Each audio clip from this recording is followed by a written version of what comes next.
दोस्तों नमस्कार। दोस्तों डायबिटीज पेशेंट अक्सर ये पूछते हैं कि सर मैं कौन से फ्रूट खाऊं, कब खाऊं, कितने खाऊं, खाऊं या ना खाऊं, और खाऊं तो कौन कौन से खाऊं। तो पहले तो मैं आपको एक लिस्ट बनाता हूं मोटी मोटी कि आप फ्रूट ले सकते हो और कौन कौन से फ्रूट ले सकते हो। आप सेब ले सकते हो, अमरूद ले सकते हो, जामुन ले सकते हो, स्ट्रॉबेरी ले सकते हो, ब्लूबेरी ले सकते हो, पपीता ले सकते हो, नाशपाती ले सकते हो, कीवी ले सकते हो, संतरा ले सकते हो, मौसमी ले सकते हो, नींबू ले सकते हो, आड़ू ले सकते हो, आलू बुखारा ले सकते हो जिसको प्लम बोलते हैं। और सीमित मात्रा में जो लेना है वो आप केला ले सकते हो, आप अंगूर ले सकते हो, आप आम भी ले सकते हो। सीमित मात्रा की बात कर रहा हूँ मैं आपको। ये आप चीकू भी ले सकते हो सीमित मात्रा में, आप अनार भी ले सकते हो, आप तरबूज भी ले सकते हो, कम मात्रा में ले सकते हो क्योंकि इसका जीआई ज़्यादा होता है तरबूज का, लेकिन वाटर लेवल ज़्यादा होता है तो ये संभव हो जाता है। तो ये जो आपको लेने हैं ना दोस्तों, ये आप ले सकते हो। और लेने का तरीका क्या है, इसका टाइमिंग का आपको पता होना चाहिए। मैं ये कहना चाहूँगा आप खाली पेट फ्रूट्स नहीं लेंगे। जी हाँ, नाश्ते के बाद ही लेने, कम से कम 1 से 1.5 घंटे के बाद नाश्ते के बाद फ्रूट्स लेने हैं, वो भी सीमित मात्रा में फ्रूट लेने हैं आपको। और अगर हो सके तो बहुत अच्छा होगा कि या तो एक्सरसाइज से पहले या एक्सरसाइज के बाद आप फ्रूट ले सकते हो। जब आप ऐसा लेते हो तो उससे क्या होता है, जब आप बाद में लेते हो तो ग्लूकोज का इस्तेमाल मसल्स एनर्जी के रूप में कर लेता है, तो वो आपका शुगर को बढ़ने नहीं देगा। दूसरा, कोशिश करो जब भी आप कोई फ्रूट लें तो उसके साथ हेल्दी नट्स ले लें, मान लो, क्योंकि उसमें प्रोटीन होता है और फाइबर होता है, तो एक फिल्टर का काम करेगा आपको। जैसे मान लो आपने कोई केला लिया तो उसके साथ 5 बादाम ले लिए, तो क्या करेंगे, बादाम उसमें फाइबर और प्रोटीन है, फाइबर एज एक छलनी का काम करेगा, तो जो शुगर को ना उसको एकदम से स्पाइक नहीं होने देगा।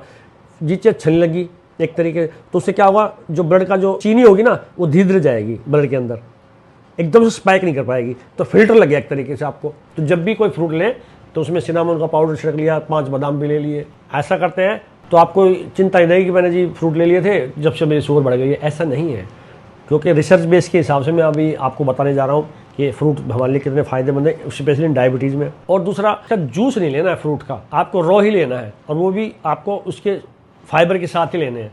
तो ये जो चीज़ें हैं मैंने जो बताई हैं आपको, ये तो सावधानी बताई है। मैंने आपको बताया कितने कितने फ्रूट आप ले सकते हो और कौन कौन से फ्रूट सीमित मात्रा में लेने हैं और कौन सा फ्रूट किस प्रकार से लेना है। जैसे बादाम के साथ भी लोगे और सिनामोन का पाउडर उसमें छिड़क दिया, दालचीनी का पाउडर छिड़क दिया, तो उसकी जो मिठास है आपको इफेक्ट नहीं करेगी और शुगर को स्पाइक नहीं करेगी। और जो उसमें जो हमने फाइबर लगाया है, जो हमने प्रोटीन का फाइबर लगाया है उसका, नट्स का, वो आपकी शुगर को स्पाइक नहीं करने देगा। ये तो मैंने आपको उपाय बताया है। अब मैं आपको रिसर्च बेस के हिसाब से बताता हूँ कि हमें शुगर में, डायबिटीज़ में फ्रूट क्यों लेने चाहिए, वो मैं आपको बता रहा हूँ। दोस्तों, अमेरिकन रिसर्च एसोसिएशन और ICMR, Indian council of medical research, दोनों ये कहते हैं कि डायबिटीज़ में फल खाना बहुत ज़रूरी है, क्योंकि इसमें फाइबर होता है, विटामिन होते हैं, मिनरल्स होते हैं और एंटीऑक्सीडेंट्स होते हैं। ये हमारे शरीर के लिए बहुत ज़रूरी है, जितने भी हमारे अंग हैं, ऑर्गन्स हैं, उसके लिए बहुत ज़रूरी है।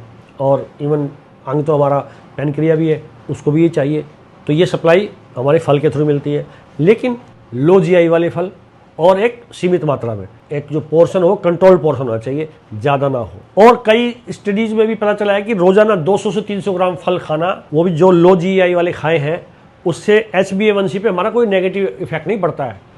और इसमें फाइबर भी है और माइक्रो न्यूट्रिएंट्स भी है, जिससे हमें शरीर को फ़ायदा ही मिलता है। अक्सर आपने देखा होगा कुछ लोगों के वेट गिरता जाता है। और वेट क्यों गिर रहा है? वेट इसलिए गिर रहा है कि हमारा पैनक्रिया में से इंसुलिन निकल रहा था, उसको वो शुगर को लेकर के हमारे सेल्स तक नहीं पहुंचा पा रहा है। तो बॉडी हमारे सेल्स में से ही जो मांस था, प्रोटीन था, मसल्स था, उसी को खा रही है एज ए फ्यूल, एनर्जी के तौर पे। तो हमारा शरीर कम होता जा रहा है। लेकिन जब हम फ्रूट खाते हैं तो हमें फाइबर मिला, फाइबर से हमारा वेट बढ़ता है, हमें प्रोटीन मिला, हमें विटामिन मिला, एंटीऑक्सीडेंट्स मिले, मिनरल्स मिले, जो हमारे शरीर के लिए ज़रूरी है, उससे हमारी सेहत बनती है और हमें एनर्जी आती है। दोस्तों, आपको फल खाना चाहिए, डायबिटीज़ में आप घबराएं ना, लेकिन तरीका मैंने बताया है, फिर रिपीट कर रहा हूँ मैं, खाली पेट फल नहीं खाने हैं, रात को सोते से फल नहीं खाने हैं, क्योंकि रात को भी हमारा डाइजेशन स्लो हो जाता है, फिर शुगर हमारे पेट में ही रहेगी, ब्लड में ही रहेगी। तो सुबह आप शुगर नापोगे तो कहोगे शुगर ज़्यादा बढ़ गई है। तो आपको रात को फल नहीं खाने हैं, खाली पेट फल नहीं खाने हैं। अगर नाश्ते के 1.5 घंटे बाद खाएंगे तो बहुत बेहतर है, बहुत अच्छा रहेगा। और अगर उसमें थोड़ा दालचीनी का पाउडर छिड़क लिया तो उसकी शुगर स्पाइक नहीं होगी। उसके साथ कुछ भी नट्स ले लीजिए, एक हैंड्सफुल नट्स ले लीजिए, तो उससे क्या होगा, एज ए फिल्टर का काम करेंगे वो नट्स, और आप उस फल की शुगर स्पाइक नहीं होने देंगे, जिससे आपको बिल्कुल सेफ रहेंगे, शुगर बढ़ेगी नहीं।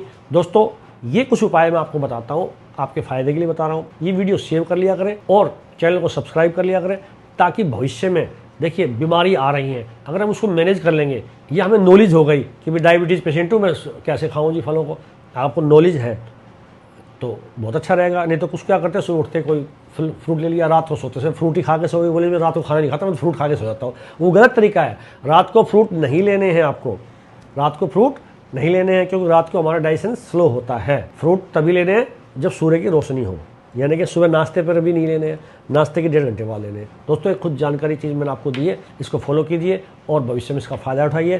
दोस्तों स्थायी हो चिरायु हो, यही हमारी कामना है। आप स्वस्थ रहें, बीमारी से दूर रहें, और इस चैनल को सब्सक्राइब करें, और नॉलेजेबल वीडियो लगे तो उसको दूसरों को भी शेयर कर दिया करें। अगर आपको शेयर करेंगे तो लोगों को भी फ़ायदा होगा।